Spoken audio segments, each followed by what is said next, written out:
When the NWO destroys you. Anything less would be civilized.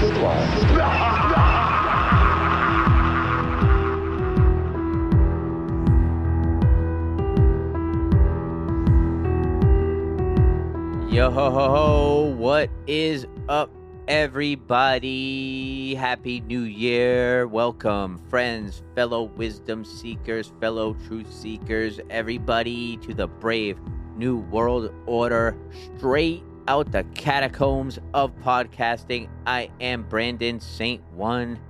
Thank you all so much for joining me for this episode. And as always, thank you for joining me as I continue my journey into this reality. Today, we are going to dive into a declassified CIA document where they were investigating the gateway process that was from the Monroe Institute because they wanted to know about the gateway process and how and why it works. And what is the gateway process, you ask? Well, the gateway process, like I said, was developed by the Monroe Institute, and it is a technique using frequencies to synchronize both hemispheres of the brain, and we're going to get deep into it. But the short and long for this intro is that they sync up both hemispheres of the brain, and they can get you into a meditative state to achieve altered states of consciousness.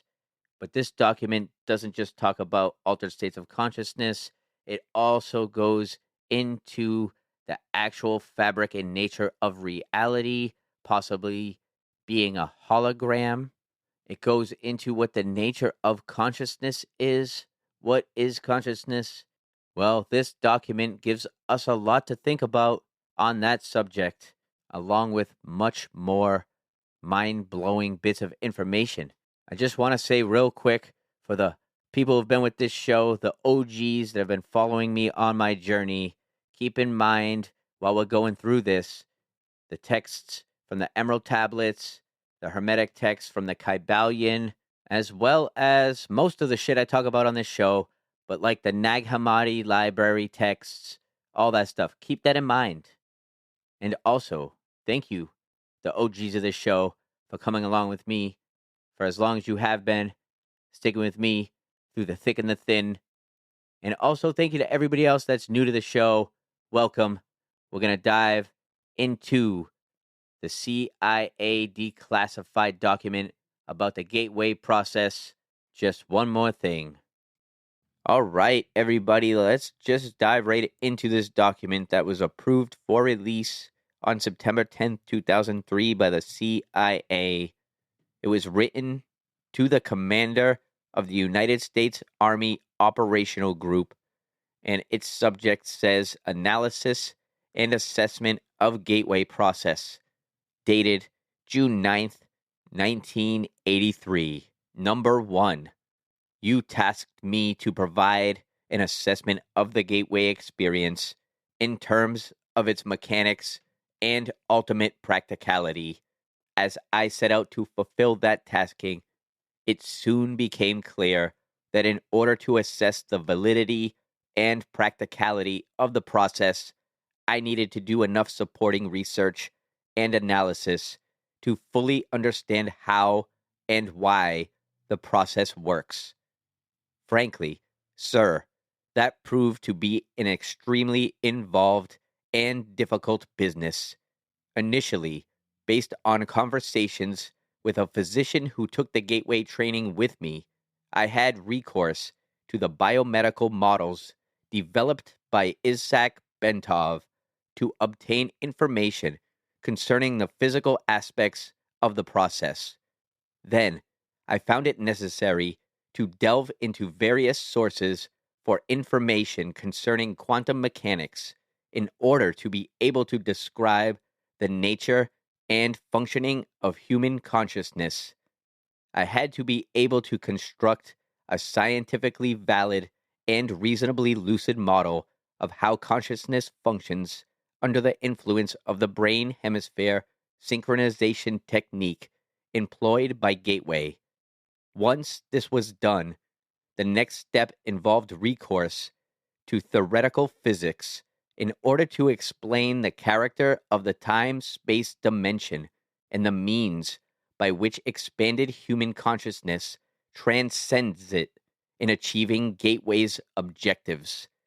Finally, I again found it necessary to use physics to bring the whole phenomenon out of body states into the language of physical science to remove the stigma of its occult connotations and put it in a frame of reference suited to objective assessment. Number 2. I began the narrative by briefly profiling the fundamental biomedical factors affecting such related techniques as hypnosis, biofeedback, and transcendental meditation, so that their objectives and mode of functioning could be compared in the reader's mind with the Gateway experience as the model of its underlying mechanics was developed. Additionally, that introductory material is useful in supporting the conclusions of the paper. I indicate that at times these related techniques may provide useful entry points to accelerate movement into the Gateway experience. Number 3.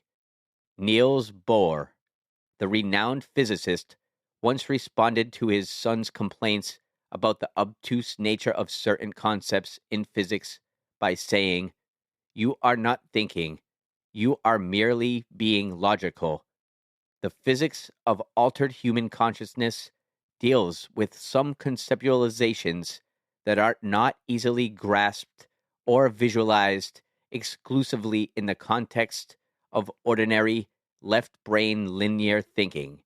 So, to borrow Dr. Bohr's mode of expression, parts of this paper will require not only logic, but a touch of right brain intuitive insight to achieve a complete, comfortable grasp of the concepts involved. Nevertheless, once that is done, I am confident that their construction and application will stand up to the test of rational critique. Number 4.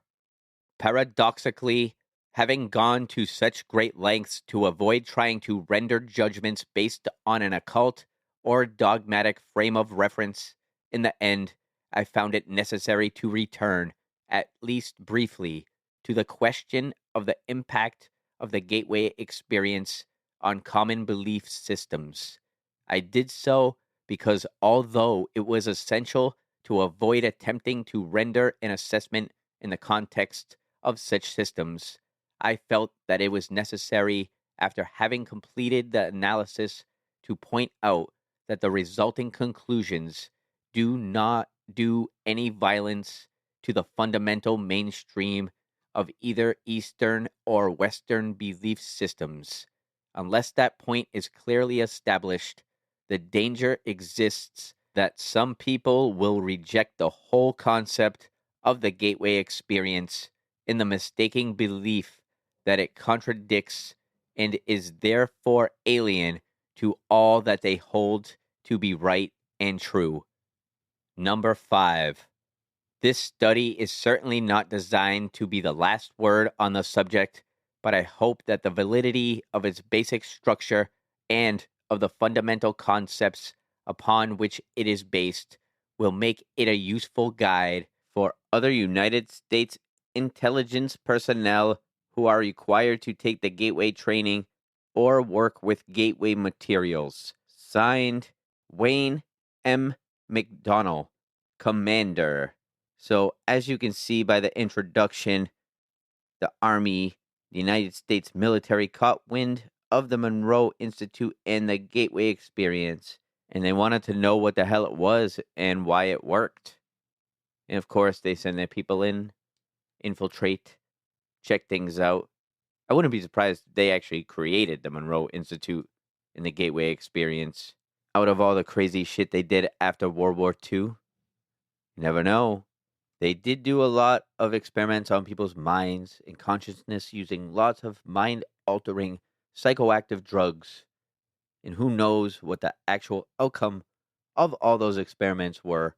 So I don't think anything is out of the realm of possibility. This is just one document that happened to get released for whatever reason. They put this document out. I'm sure there's tons of other documents that never see the light of day that explain a lot more. This was probably put out for a reason to put people down a certain path, certain rabbit hole, and or part of their attempts to look like they are more transparent than they actually are. And this is all purely speculation, of course. But let's keep on moving through this document. The next part says the gateway experience, brain hemisphere synchronization in perspective. Number one, introduction. In order to describe the Monroe Institute technique for achieving altered states of consciousness called the gateway experience, involving brain hemisphere synchronization, or also known as hemi-sync. The most effective way to begin is to briefly profile the basic mechanics which underlay operations of related methods such as hypnosis, transcendental meditation, and biofeedback. It is easiest to effectively describe what gateway is by beginning with a short description of those associated techniques that share some common aspects with the gateway experience, but which are nevertheless different. In this way, we can develop a frame of reference at the outset, which will provide useful concepts to explain and understand gateway by comparison as we proceed. All right, so Wayne McDonnell setting the stage as he compares the gateway experience to some of the techniques of hypnosis, transcendental meditation, and biofeedback. And then he gets a little bit into each of these. So, number two here says hypnosis. According to the theories of psychologist Ronald Stone and the biomedical engineering models of Ishtak Bentov, hypnosis is basically a technique which permits acquisition of direct access to the sensory motor cortex and pleasure centers, and lower cerebral, which is the emotional portions and portions associated with pleasure centers of the right side of the human brain following successful disengagement of the stimulus screening function of the left hemisphere of the brain. The left hemisphere of the brain is the self cognitive, verbal, and linear reasoning component of the mind. It fulfills the function of screening incoming stimuli by categorizing, assessing, and assigning meaning prior to allowing passage to the right hemisphere of the mind. The right hemisphere, which functions as the non critical, holistic, non verbal, and pattern oriented component of the brain, appears to accept what the left hemisphere passes to it without question. Consequently, if the left hemisphere can be distracted either through boredom or through reduction to a soporific semi-sleep state, external stimuli to include hypnotic suggestions are allowed to pass unchallenged into the right hemisphere where they are accepted and acted upon directly.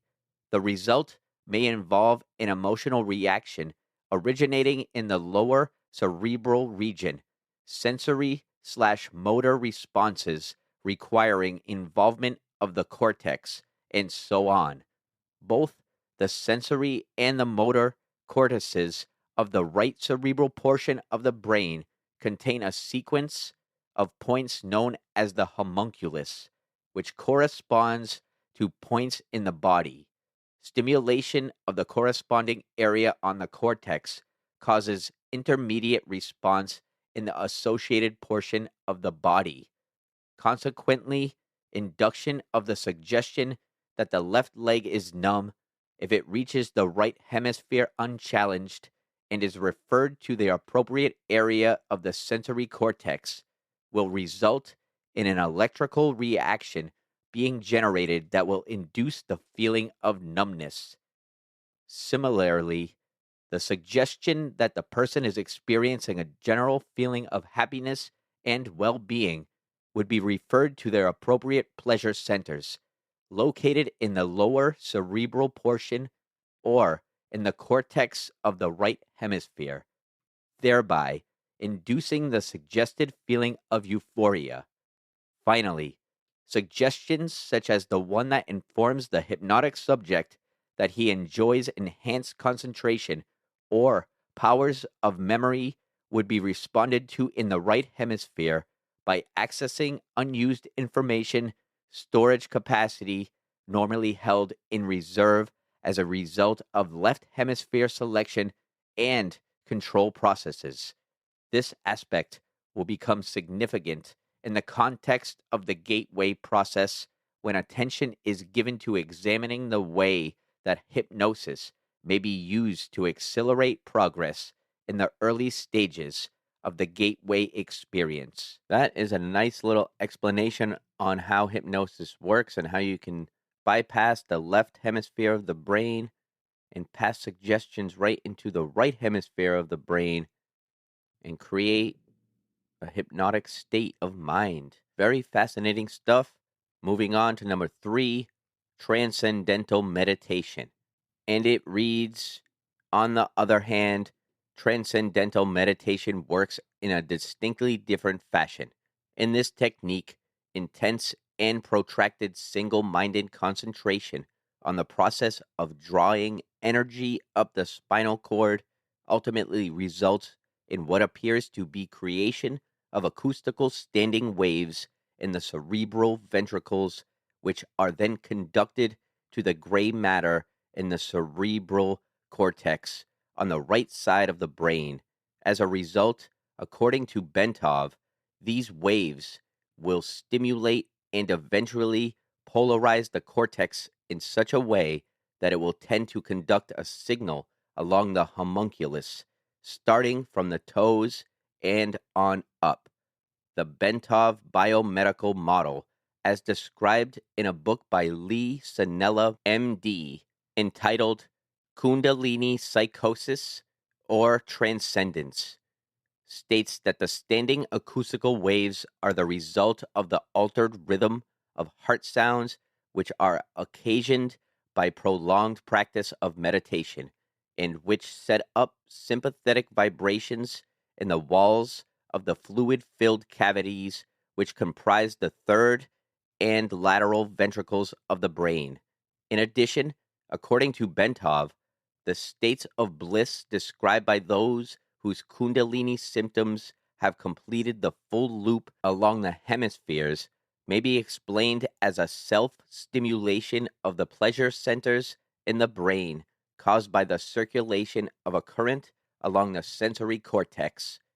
Bentov also notes that most of the described symptoms start on the left side of the body, means that it is mostly a development occurring in the right hemisphere, although normally a period of meditation involving intense concentration and practice for 5 years or some is required to bring up the Kundalini. Bentov states that exposure to mechanical or acoustical vibrations in the range of 4 to 7 hertz for protracted periods may achieve the same effect. Bentov cites as an example repeated riding in a car whose suspension and seat combination produce that range of vibrations, or being exposed for long periods of time to these frequencies caused, for instance, by an air conditioning duct.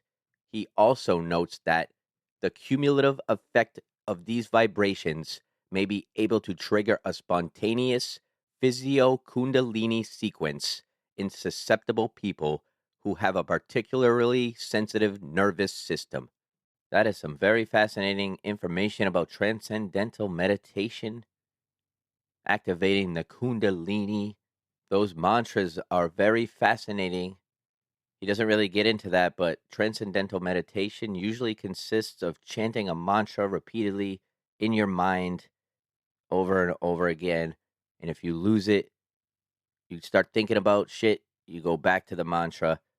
Similar to most meditations that focus on the breath, And then when you kind of start thinking about shit and fading out, you're supposed to go back to the breath, try to focus on your breathing. But instead, transcendental meditation, you focus on a mantra. I've been practicing transcendental meditation myself for a few years. It took me a little bit to get consistent, but now probably about 2 years every day, twice a day. I find it to be very helpful for me in my day to day. I believe meditation is a very powerful tool. You got to work on your mind just like you got to work on your body. And I think meditation, all forms, I don't think transcendental is the only way. But for me, it's the best way to reach that meditative state. It's harder for me to focus on the breath. When I learned about chanting a mantra, that's when it all kind of clicked and I was able to really like get into it. So I have some experience with meditation and transcendental meditation, which the author of this letter just went into detail about. And I can definitely say from my experience that there's definitely something going on there, something deeper. There's different levels of reality for sure. So I just wanted to give my input about transcendental meditation since it was mentioned, and we'll keep moving on to number 4, which is biofeedback. The third conscious altering methodology, which will be briefly described, is biofeedback. Biofeedback is somewhat unique in that it actually employs the self-cognitive powers of the left hemisphere to gain access to such areas of the right brain as the lower cerebral, motor, and sensory cortices, and assorted pain or pleasure centers, instead of suppressing the left hemisphere as is done in hypnosis, or largely bypassing and ignoring it as is done in transcendental meditation. Biofeedback teaches the left hemisphere first to visualize the desired result and then to recognize the feelings associated with the experience of successful right hemisphere access to the specific lower cerebral cortex, pain or pleasure, or other areas in the manner needed to produce the desired result. Special self-monitoring devices, such as the digital thermometer, are used to inform the left brain when it succeeds in keying the right hemisphere into accessing the appropriate area. Once this is done, the left brain can then repeatedly instruct the right brain to reestablish the pathways involved so as to produce the same external objective measures of success. In this way, the pathways are strengthened and emphasized to such an extent that the left brain consciousness is enabled to access appropriate areas in the right brain using a conscious demand mode. For example, if the subject wishes to increase the circulation in the left leg in order to speed up healing, he may concentrate with his left brain on achieving that result while carefully monitoring a digital thermometer connected to the left leg. When the concentrated effort begins to achieve success, the digital thermometer will register an increase in temperature of the left leg. At that point, the subject can mentally associate the sensations experienced with the result achieved and can begin to emphasize, by memory recall, the same process to cause its strengthening by affirmation and repetition.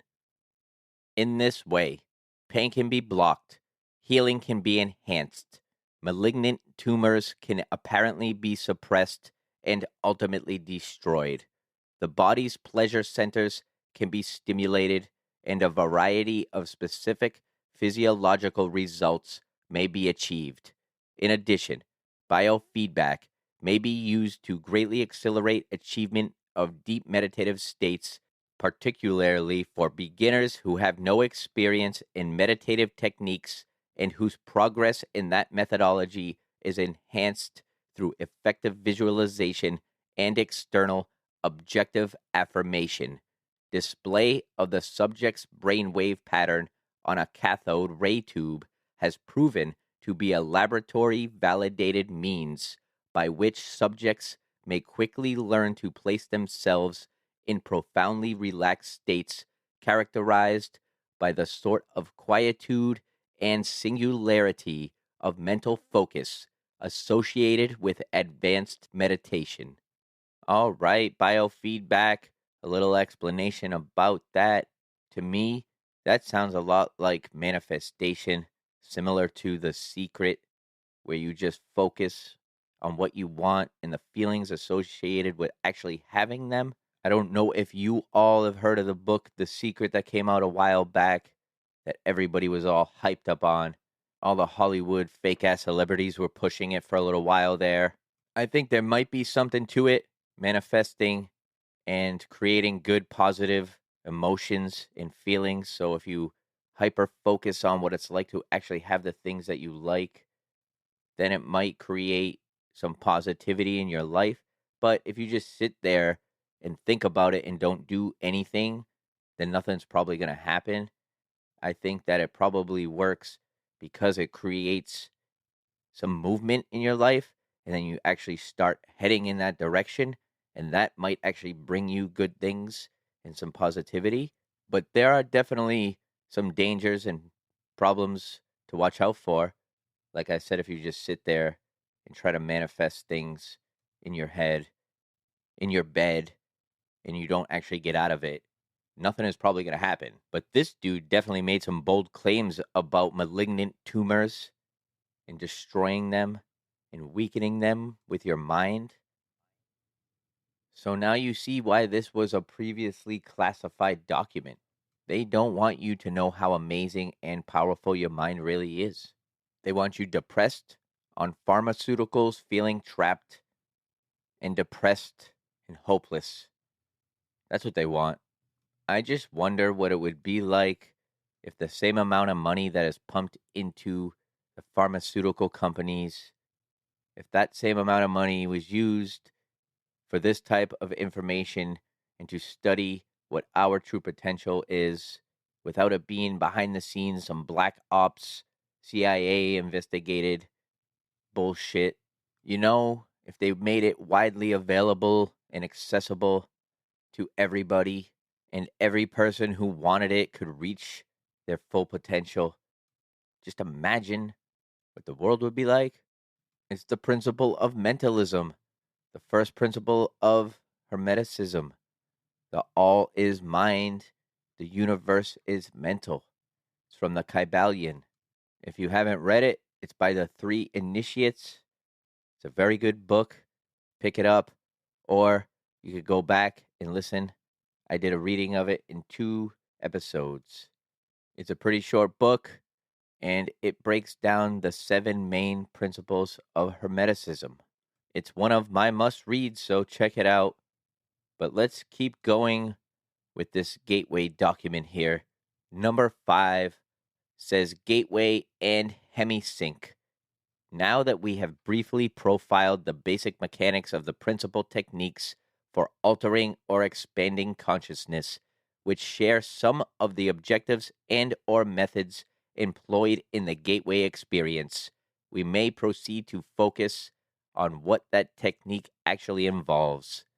Fundamentally, the gateway experience is a training system designed to bring enhanced strength, focus, and coherence to the amplitude and frequency of brainwave output between the left and right hemispheres so as to alter consciousness, moving it outside the physical sphere so as to ultimately escape even the restrictions of time and space. The participant then gains access to the various levels of intuitive knowledge which the universe offers. What differentiates the gateway experience from forms of meditation is its use of the hemisync technique, which is defined in a monograph by Monroe Institute trainer Melissa Jagger as a state of consciousness defined when the EEG patterns of both hemispheres are simultaneously equal in amplitude and frequency.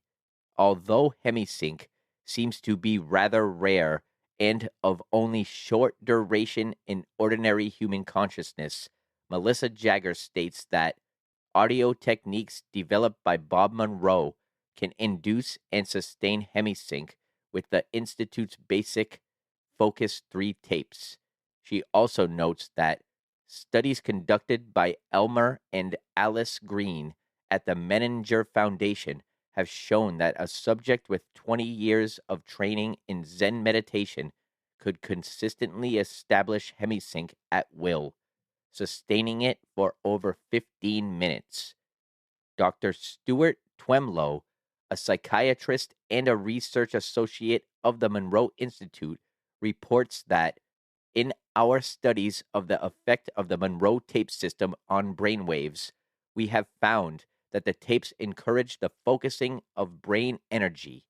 It can be measured as with a light bulb in watts into a narrower and narrower frequency band. This focusing of energy is not unlike the yoga concept of one pointedness, which we may translate in Western terms as a single mindedness. Dr. Twemlow goes on to observe that as the individual gets into the tapes beyond focus 3, there is a gradual increase in brainwave size, which is a measure of brain energy or power. So, what I get from this is that the gateway experience is a shortcut to practicing meditation and yoga and Kundalini and all this shit for like 20 years to reach this hemisync state of mind where your left and right hemispheres of the brain are synced up in amplitude and frequency. Let's keep moving through this document for some more fascinating information about this gateway experience. Number 6 says lamp versus laser. Melissa Jagger uses a metaphor to help clarify the process involved in the use of hemisync in the gateway experience. She points out that the human mind, in its natural state, may be likened to an ordinary lamp which expends energy in the form of both heat and light, but in a chaotic, incoherent way, which diffuses its energy over a wide area of rather limited depth. On the other hand, the human mind, under the discipline of hemisync, acts after the fashion of a laser beam, which produces a disciplined stream of light. The stream of energy is projected with the total coherence of both frequency and amplitude, such that the surface area of a laser beam contains billions of times the concentrated energy found in a similar surface area on the sun. Gateway assumes that once the frequency and amplitude of the human brain are rendered coherent, it is possible to begin accelerating both so that the human mind is soon resonating at ever higher vibrational levels. The mind can then bring itself into synchronization with more sophisticated and rarefied energy levels in the universe. The mind, when operating at these increasingly rarefied levels, is assumed to be capable of processing the information thus received through the same fundamental matrix by which it makes sense of ordinary physical sensory input to achieve meaning in a cognitive context. Such meaning is usually perceived visually in the form of symbols, but may also be perceived as astonishing flashes of holistic intuition, or even in the form of scenarios involving both visual and oral perception. The mechanics by which the mind exercises the consciousness function will be addressed in more detail later in this paper. Let's keep it moving. Number 7, frequency following response. To achieve synchronization of brain hemispheres, the hemisync technique takes advantage of a phenomenon known as the frequency following response, which means that if a subject hears a sound produced at a frequency which emulates one of those associated with the operation of the human brain, the brain will try to mimic the same frequency pattern by adjusting its brainwave output. Therefore, if the subject is in a fully awake state but hears sound frequencies which approximates brainwave output at the theta level, the subject's brain will endeavor to alter its brainwave pattern from the normal beta to the theta level. Since the theta level is associated with sleep, the subject concerned may progress from a fully awake to a sleep state, provided that he does not consciously resist. As the brain strives to entrain its wave frequency output with the one which the person hears. Since these brainwave frequencies are outside the spectrum of sounds which can be heard in pure form by the human ear, hemisync must produce them based on another phenomenon known as the brain's capacity for deducing beat frequencies. If the human brain is exposed to one frequency in the left ear, which is 10 hertz below another audible frequency played in the right ear, rather than hearing either of the two audible frequencies, the brain chooses to hear the difference between them. That is the beat frequency. Thus, availing itself of the FFR phenomenon and using the technique of beat frequencies, the gateway system uses hemisync and other audio techniques employing the FFR phenomenon to introduce a variety of frequencies which are played at a virtually subliminal, marginally audible level. The objective is to relax the left hemisphere of the brain, place the physical body in a virtual sleep state, and bring the left and right hemispheres into coherence under conditions designed to promote the production of ever higher amplitude and frequency of brainwave output. Audible and perhaps subliminal suggestions by Bob Monroe accompany the various brainwave frequencies, which are sometimes rolled in together with other sounds, such as sea surf, to mask the sound frequencies where desirable. In this way, Gateway endeavors to provide the subject with the tools by which he may alter his consciousness based on his own volition over time through the repetitive use of the tapes so as to access via intuitive means new categories of information not available to ordinary consciousness. Number 8, the role of resonance. However, brain coherence through entrainment to beat frequencies introduced via stereo headphones is only part of the reason why the gateway system works. It is also designed to achieve the physical quietude characteristic of deep transcendental meditative states, which brings about a complete alteration of the fundamental resonance pattern associated with the sound frequencies produced by the human body. Yoga, Zen, or transcendental meditation, if practiced long enough, will produce a change in the sound frequency with which the human heart resonates throughout the entire body.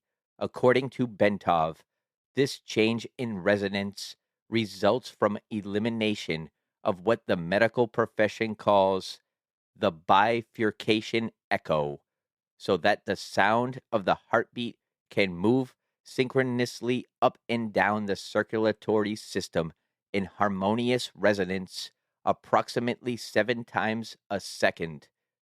Bentov describes the role played by the bifurcation echo as follows. When the left ventricle of the heart ejects blood, the aorta, being elastic, balloons out just beyond the valve and causes a pressure pulse to travel down along the aorta.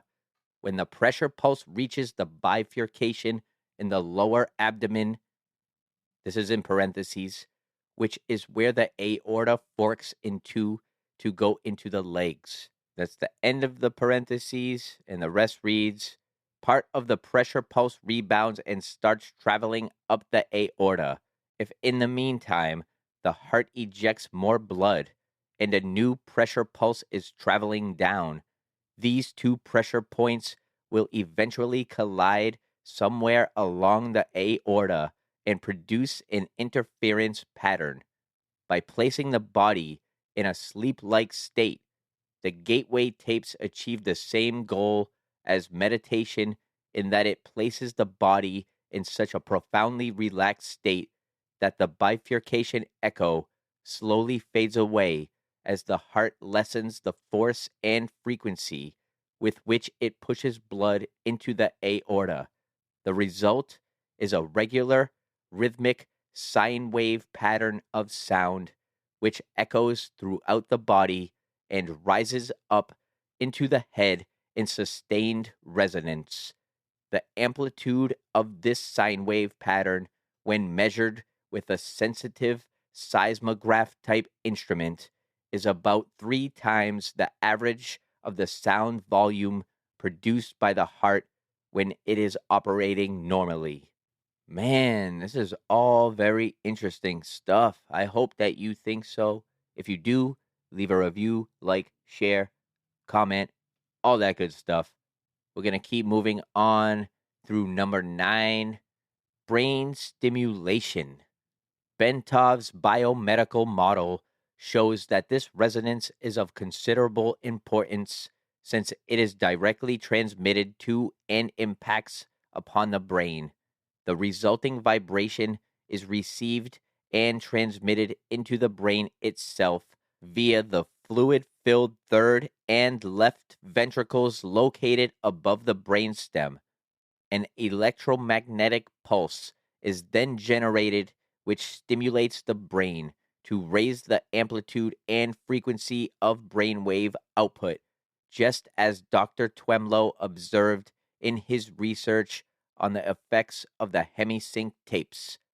Also, the brain is contained in a tight membrane called the dura, which is, in turn, cushioned by a thin layer of fluid located between it and the skull. As the coherent resonance produced by the human heart in a state of profound relaxation reaches the fluid layer surrounding the brain, it sets up a rhythmic pattern in which the brain moves up and down approximately 0.005 to 0.010 millimeters in a continuous pattern. The self-reinforcing character of resonant behavior accounts for the body's ability to sustain this movement despite the minimal level of energy involved. In this way, the entire body, based on its own micro motion, functions as a tuned vibrational system which transfers energy in a range of between 6.8 and 7.5 hertz into the Earth's ionic spheric cavity, which itself resonates at about 7 to 7.5 hertz. Of this process, Bentov states, this is occurring at a very long wavelength of about 40,000 kilometers, or just about the perimeter of the planet. In other words, the signal from the movement of our bodies will travel around the world in about 1/7 of a second through the electrostatic field in which we are embedded. Such a long wavelength knows no obstacles, and its strength does not attenuate much over large distances. Naturally, it will go through just about anything: metal, concrete, water, and fields making up our bodies. It is the ideal medium for conveying a telepathic signal. Consequently, the gateway process is designed to rather rapidly induce a state of profound calm within the nervous system and to significantly lower blood pressure to cause the circulatory system, skeleton, and all other physical organ systems to begin vibrating coherently at approximately 7 to 7.5 cycles per second. The resulting resonance sets up a regular, repetitive sound wave, which propagates in consonance with the electrostatic field of the Earth. Number 10. Let's keep this shit going. Energy entrainment. As the body is turned into a coherent oscillator, vibrating in harmony with the surrounding electrostatic medium, the specific exercises included in the gateway tapes enjoin the participant to build up the energy field surrounding his body, presumably by using energy from the Earth's field, which the body is now entraining because of its ability to resonate with it. This puts the body's energy field into homogeneity with its surrounding environment and promotes movement of the seat of consciousness into the surrounding environment, partly in response to the fact that the two electromagnetic medians are now a single energy continuum. Thus, the same process which moves the brain into focused coherence at a steadily higher levels of frequency and amplitude so as to entrain analogous frequencies in the universe for data collection also promotes enhancement of bodily energy levels to a point adequate to permit the subject to experience an out of body movement when he is ready to do so. In addition, by resonating with the Earth's electromagnetic sphere, the human body creates a surprisingly powerful carrier wave to assist the mind in communication activity with other human minds that are similarly tuned. Number 11. Consciousness and energy. Before our explanation can proceed any further, it is essential to define the mechanism by which the human mind exercises the function known as consciousness, and to describe the way in which that consciousness operates to deduce meaning from the stimuli which it receives. To do this, we will first consider the fundamental character of the material world in which we have our physical existence in order to accurately perceive the raw stuff with which our consciousness must work. The first point which needs to be made is that the two terms, matter and energy, tend to be misleading if taken to indicate two distinctly different states of existence in the physical world that we know it. Indeed, if the term matter is taken to mean solid substance as opposed to energy, which is understood to mean a force of some sort, then the use of the former is entirely misleading. Science now knows that both the electrons which spin in the energy field located around the nucleus of the atom and the nucleus itself are made up of nothing more than oscillating energy grids. Solid matter, in the strict construction of the term, simply does not exist. Rather, atomic structure is composed of oscillating energy grids surrounded by other oscillating energy grids, which orbit at extraordinarily high speeds. In his book, Stalking the Wild Pendulum, Ishtak Bentov gives the following figures. The energy grid, which composes the nucleus of the atom, vibrates at approximately 10 to the 22nd power hertz, which means 10 followed by 22 zeros. At 70 degrees Fahrenheit, an atom oscillates at the rate of 10 to the 15th power hertz. An entire molecule composed of a number of atoms bound together in a single energy field vibrates in the range of 10 to the 9th power hertz. A live human cell vibrates at approximately 10 to the third power hertz. The point to be made is that the entire human being, brain, consciousness, and all is like the universe which surrounds him, nothing more or less than an extraordinarily complex system of energy fields. The so called states of matter are actually variances in the state of energy, and the human consciousness is a function of the interaction of energy in two opposite states, that is, motion versus rest, in a manner described in the following paragraph. Number 12. Now we are getting into holograms. Energy creates, stores, and retrieves meaning in the universe by projecting or expanding at certain frequencies in a three-dimensional mode that creates a living pattern called a hologram. The concept of the hologram can be most easily understood by using an example cited by Bentov, in which he asks the reader to visualize a bowl full of water into which three pebbles are dropped.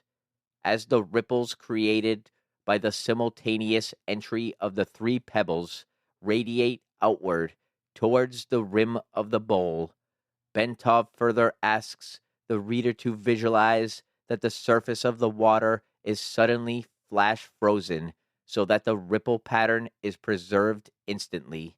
The ice is removed, leaving the three pebbles still laying at the bottom of the bowl.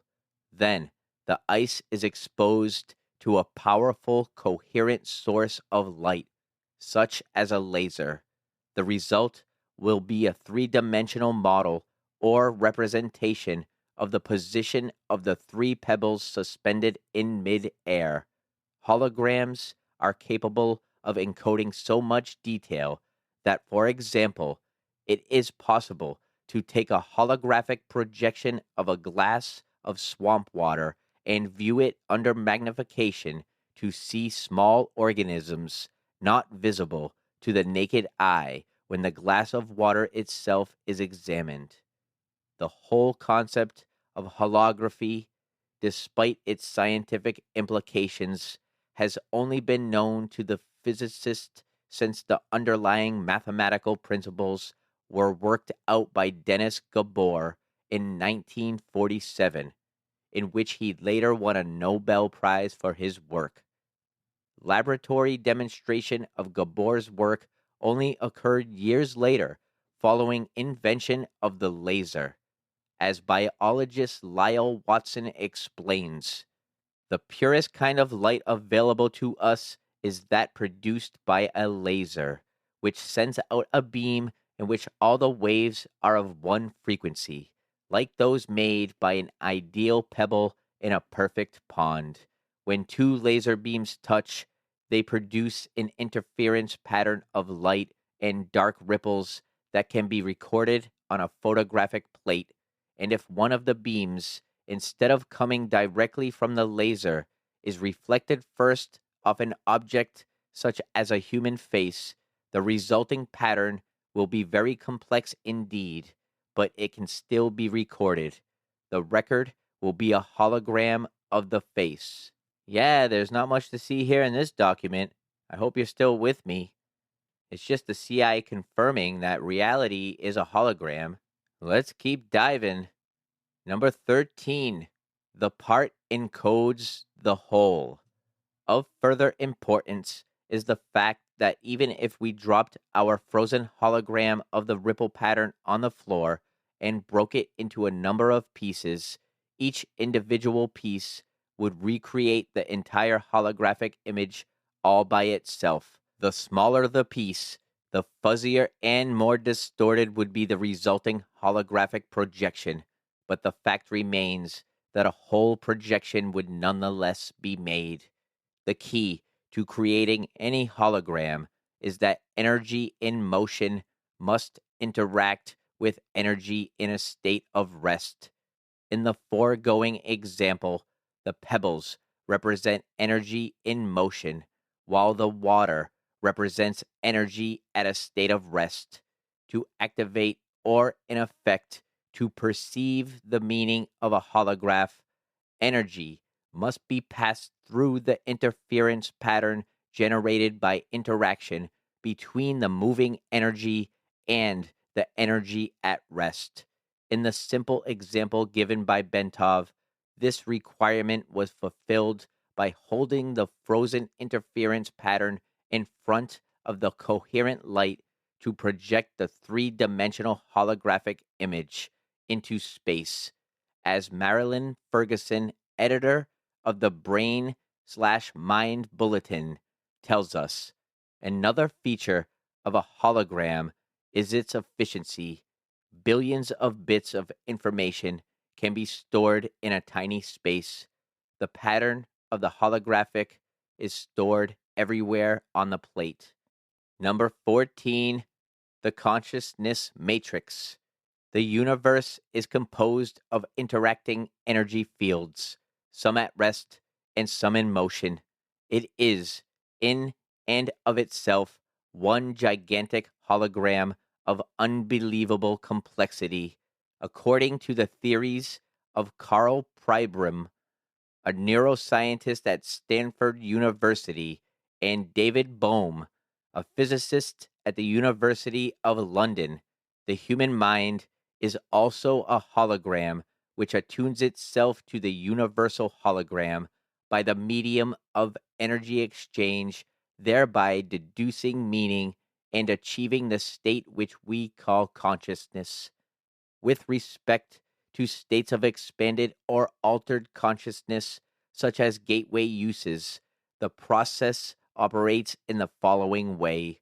As energy passes through various aspects of the universal hologram and is perceived by the electrostatic fields which comprise the human mind, the holographic images being conveyed are projected upon those electrostatic fields of the mind and are perceived or understood to the extent that the electrostatic field is operating at a frequency and amplitude that can harmonize with and therefore read the energy carrier wave pattern passing through it.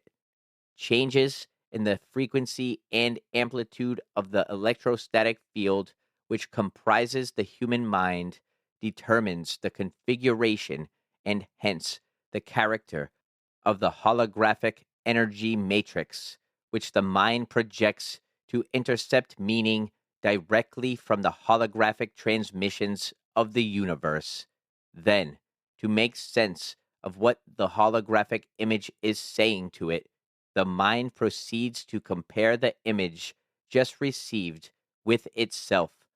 Specifically, it does this by comparing the image received with that part of its own hologram which constitutes memory.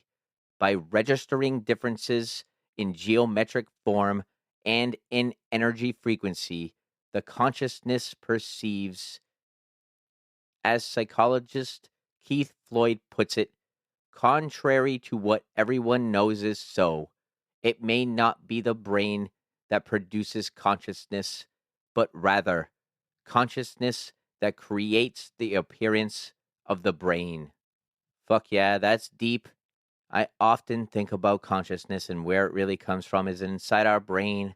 Are our brains just antennas for consciousness from somewhere else, from our true spirit, our souls? Who knows?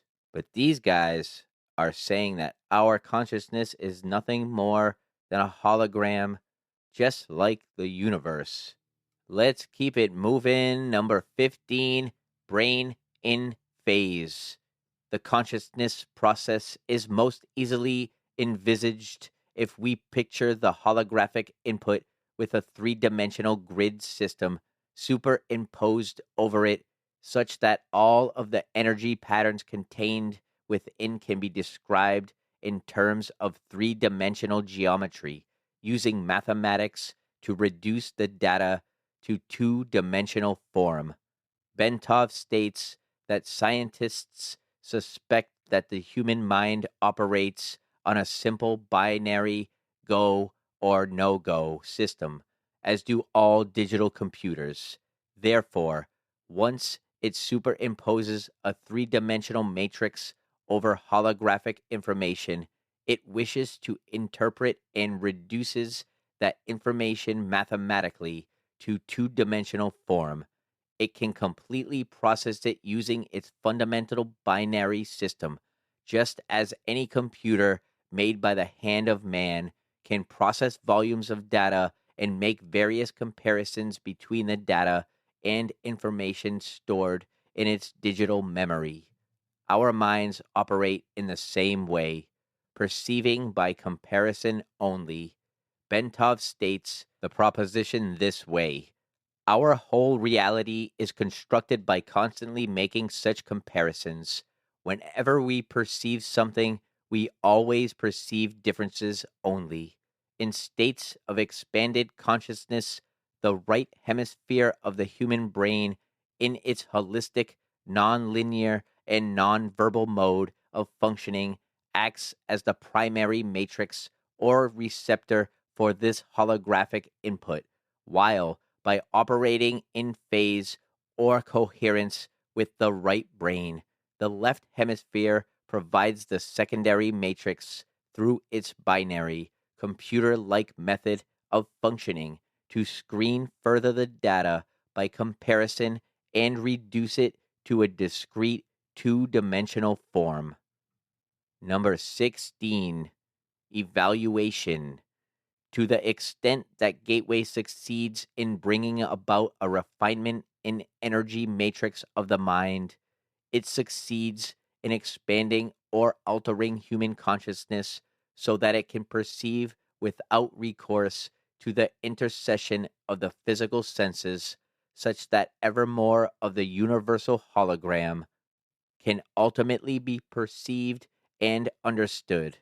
Marilyn Ferguson has written that the theories of Pribram and Bohm appear to account for all transcendental experience, paranormal events, and even normal perceptual oddities.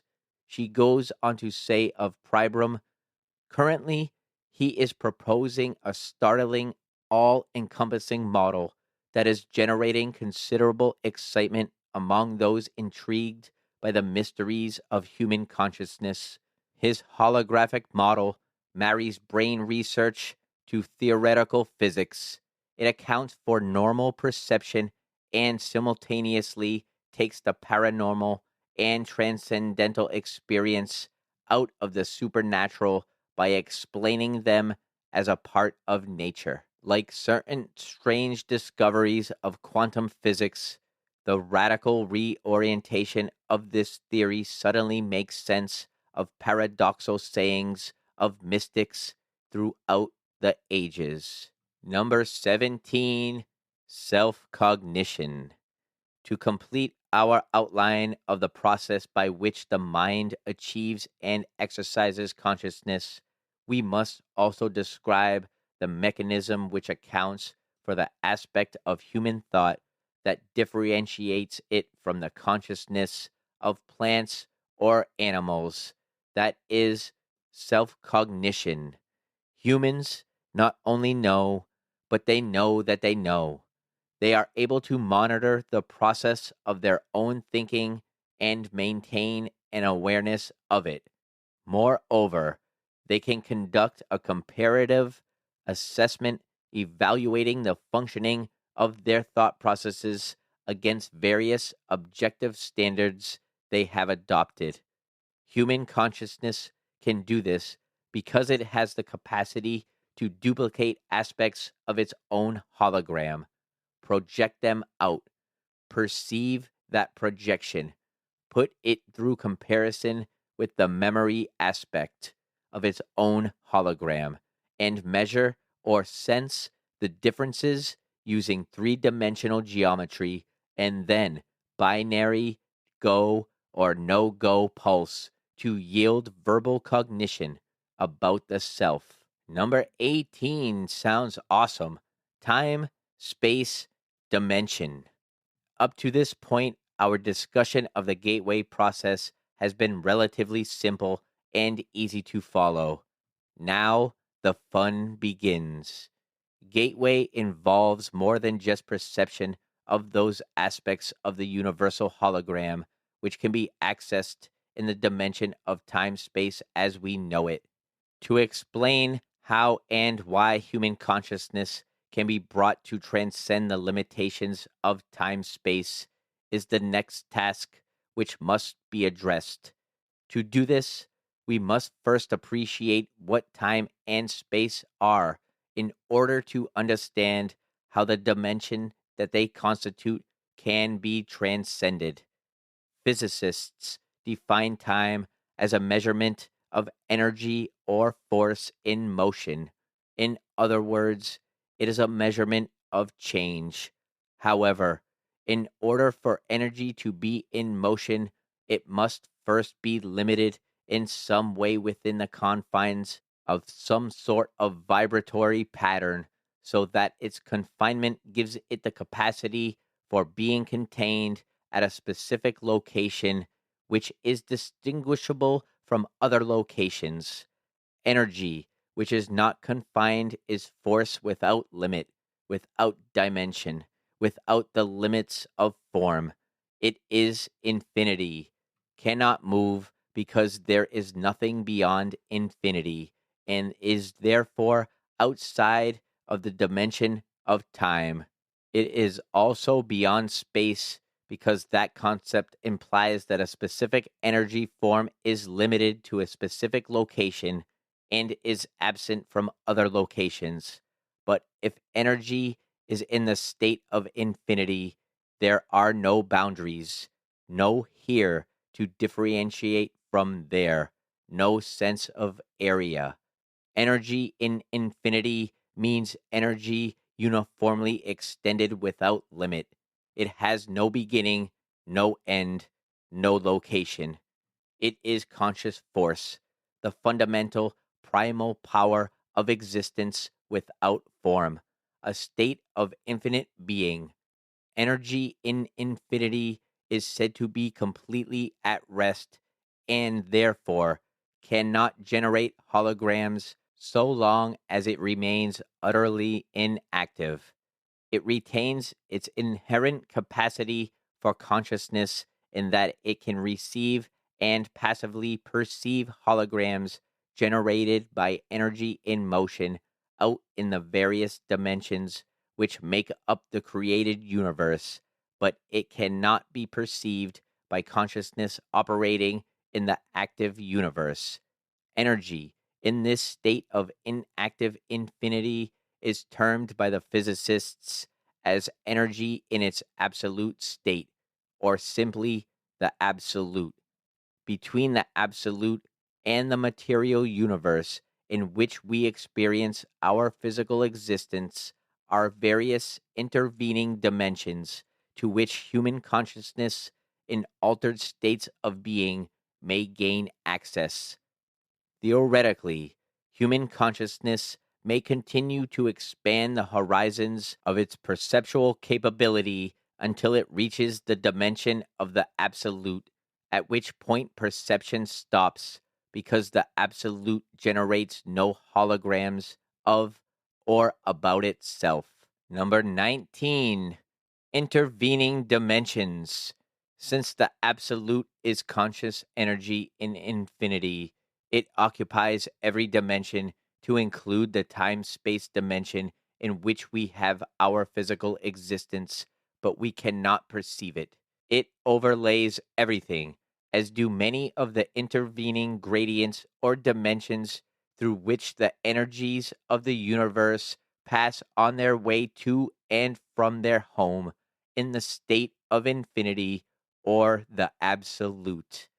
To enter these intervening dimensions, human consciousness must focus with such intense coherence that the frequency of the energy pattern which comprises that consciousness can accelerate to the point where the resulting frequency pattern, if displayed on an oscilloscope, would look virtually like a solid line. Achievement of this state of altered consciousness sets the stage for perception of non-time space dimensions because of the operation of a principle in physics known as Planck's distance. This is an aspect of quantum mechanics which applies to the fact that any oscillating frequency reaches 2 points of complete rest, which constitute the boundaries of each individual oscillation. Without these points of rest, an oscillating wave pattern would be impossible since the points of rest are required to permit the energy to change direction and thus continue vibrating between rigid limits.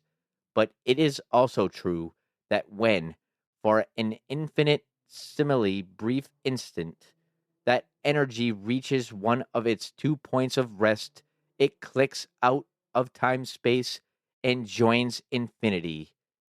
That critical step out of time space occurs when the speed of the oscillation drops below 10 to the negative 33rd power centimeters per second, which is Planck's distance. To use the words of Bentov, quantum mechanics tells us that when distances go below Planck's distance, we enter, in effect, a new world. To return to our case in point, the human consciousness wave pattern reaches such high frequency that the pattern of clickouts comes so close together that there is virtual continuity in it. Then, a portion of that consciousness is actually postulated to establish and maintain its information collection function in those dimensions located between time space and the absolute. Thus, as the almost continuous click out pattern establishes itself in continuous phase at speeds below Planck's distance, but before reaching the state of total rest, human consciousness passes through the looking glass of time space after the fashion of Alice beginning her journey into Wonderland. The gateway experience, with its associated hemisync technique, is apparently designed, if used systematically and patiently, to enable human consciousness to establish a coherent pattern of perception in those dimensions where speeds below Planck's distance apply.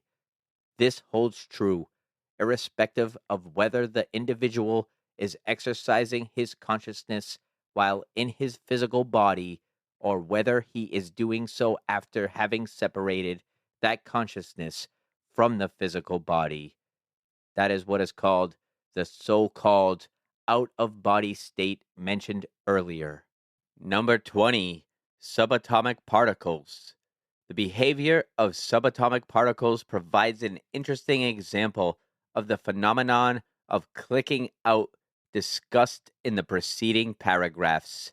In an article prepared for Science Digest magazine, Dr. John Gilliedman mentions the way in which subatomic particles communicate with each other once their energy fields become entrained as a result of colliding with each other.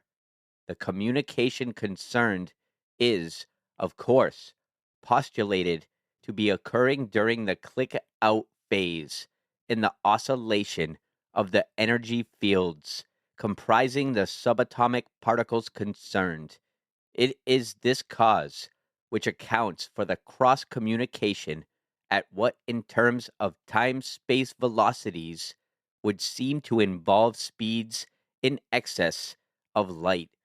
In reality, Einstein's theory of relativity is not being invalidated, but rather the communication concerned is taking place outside the dimension of time space to which the theory of relativity is strictly confined. Specifically, Dr. Gleedman tells us quantum theory postulates a kind of long range Siamese twin effect whenever two subatomic particles collide and then go their different ways.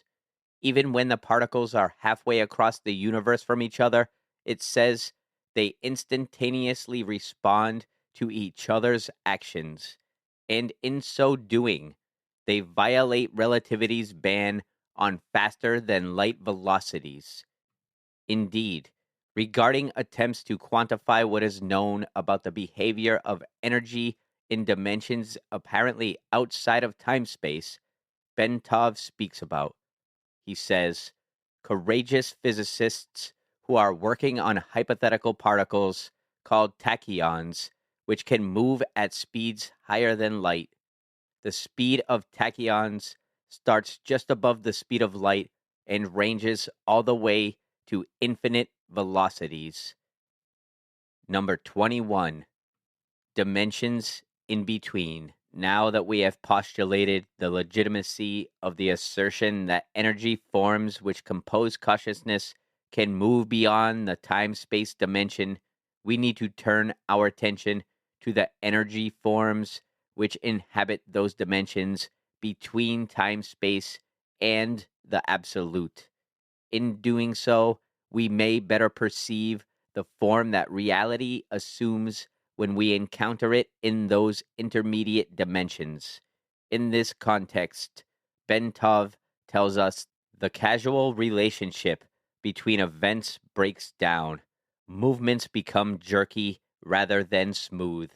Time and space may become grainy or chunky. Perhaps a piece of space can be traversed by a particle of matter in any direction without necessarily being synchronized with a piece of time. In short, a pair of events will occur in either time or space, the pair not being connected casually, but by a random fluctuation. What Bentov means is that inside the dimension of time space, where both concepts apply in a generally uniform way, there is a proportional relationship between them. A certain space can be covered by energy moving in either particle or waveform in a certain time, assuming a specific velocity virtually anywhere in the time space universe. The relationship is neat and predictable. However, in the intermediate dimensions beyond time space, the limitations imposed on energy to put it into a state of oscillating motion are not uniform as they are in our physical universe. A myriad of various distortions and incongruities are thus likely to be encountered, such that our nice, neat assumptions concerning the relationship between time and space as we know it in this dimension do not apply. But even more important, access is open to both the past and the future when the dimension of current time space is left behind. Pretty interesting stuff. Let's keep moving on to number 22. It says special status, out of body experience. Although human consciousness can, with enough practice, move beyond the dimension of time space and interface with other energy systems in other dimensions, the entire process is appreciably enhanced if that consciousness can be detached in large measure from the physical body before such interface is attempted. Once an individual becomes proficient in the technique of out of body movement and then reaches the point where he is able to break out of time space while out of his body, he gains the advantage of clicking out part of his enhanced consciousness while starting from a base located much closer to the dimension with which he wishes to communicate. In other words, since he is starting from a point much higher up, to use an analogy from the time space context, that part of his consciousness involved in clicking out will have that much more time to interact in dimensions beyond space time because less time is required to traverse the intervening layers. Moreover, once the individual is able to project his consciousness beyond time space, that consciousness would logically tend to entrain its frequency output with the new energy environment to which it is exposed, therein greatly enhancing the extent to which the individual's altered consciousness may be further modified to achieve a much heightened point of focus and a much refined oscillating pattern.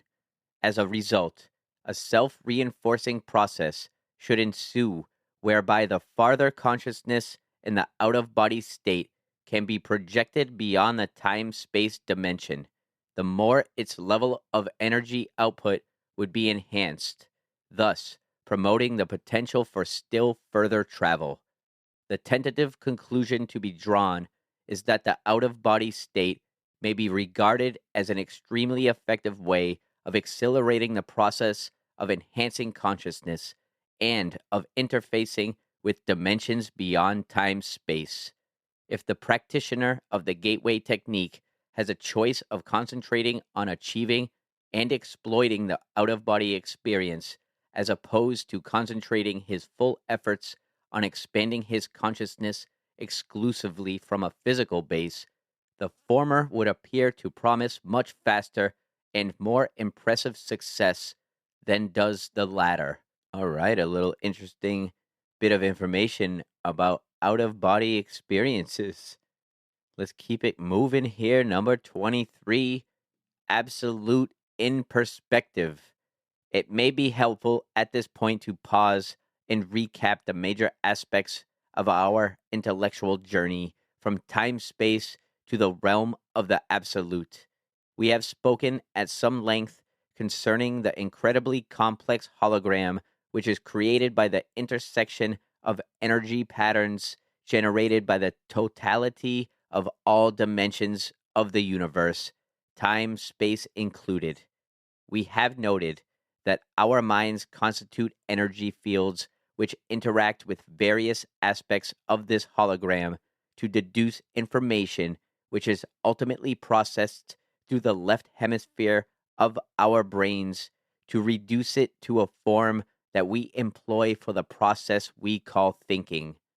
We have implied that this hologram is the finite embodiment in active energy form of the infinite consciousness of the absolute.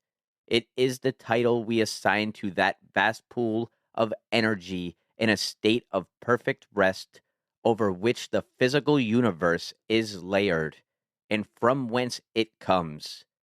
Incidentally, to describe this, Bentov uses the analogy of a very deep sea, comparing the still depths of the sea to the dimension of the absolute, while assigning the storm-tossed waves above to represent the physical universe with which we are familiar. The slightly agitated currents of the sea to be found in between the turbulent surface and the totally still depths represent energy in the process of either going into rest or coming out of rest. Number 24, from Big Bang to Torus. Working from the widely accepted Big Bang theory, Bentov presents a conceptual model to depict the process of time-space evolution, the relative position of the universal hologram. That hologram is often called a torus because it is thought to have the overall shape of an immense self-contained spiral. Basing his thesis on recent studies concerning the distribution of quasars and operating on the premise that in the universe, smaller processes tend to be mirror images of larger ones. For example, the pattern of electrons around the nucleus of an atom mirrors the way planets orbit their suns, and so on. Bentov postulates the following scenario. Taking his cue from the observed capability of quasars to eject enormously concentrated beams of matter from their interiors in a controlled, non-concentric version of the Big Bang, he envisages a similar process occurring in the generation of the universe, noting that those galaxies located to the north of our own galaxy are moving away faster than those located to the south, and that those to the east and west are demonstrably more distant. Bentov regards this as substantive evidence that the jet of matter which expanded into our universe has turned back upon itself, eventually forming an ovoid or egg shape. He sees matter in our universe entering the ovoid pattern following ejection from a nucleus composed of extremely compressed energy through a white hole. At the end of its trip to the far end of the ovoid, he sees it departing via a black hole. In such a model, time is observed to be a measure of the change which occurs as energy evolves into new, more complex forms as it progresses along the distance from the white hole side of the nucleus around the shell of this cosmic egg until it enters the black hole. In other words, as energy expelled from infinity and confined within limits by the conscious of the absolute achieves form and motion following ejection from the white hole at the top of the egg. Time begins as a measure of the cadence of this evolutionary movement as reality goes around the shell of the egg on its journey to the black hole at the far end. Whoa, that's deep. Number 25, our place in time. The observed distribution of galaxies suggests that our particular universe is located near the top of the egg at the point where matter begins to fall back on itself, thus explaining the reason why the galaxies to the north are seen to be moving away more rapidly as they are caught up in the downturn of the stream of matter towards the far end of the cosmic egg. Layered over this cosmic egg is the absolute, which sustains the radiating nucleus from which the original jet of matter issued forth. As the stream of matter moves around the ovoid towards its destination at the black hole, where it will be reabsorbed into the radiating nucleus and then the absolute. It generates the interference pattern within the cosmic egg, which constitutes the universal hologram, or torus. Since the torus is being simultaneously generated by matter in all the various phases of time, it reflects the development of the universe in the past, present, and future. By reflecting on this model, it becomes possible to see how human consciousness, brought to a sufficiently altered state, could obtain information concerning the past, present, and future, since they all exist in the universal hologram simultaneously. Moreover, it is possible to see how the implosion of energy patterns would cross and recross to create an incredibly complex four-dimensional hologram or torus in spiral shape in reflection of the multidimensional developing pattern of evolution. All of the movements of the energies which comprise the universe leave their mark and hence tell their story throughout time.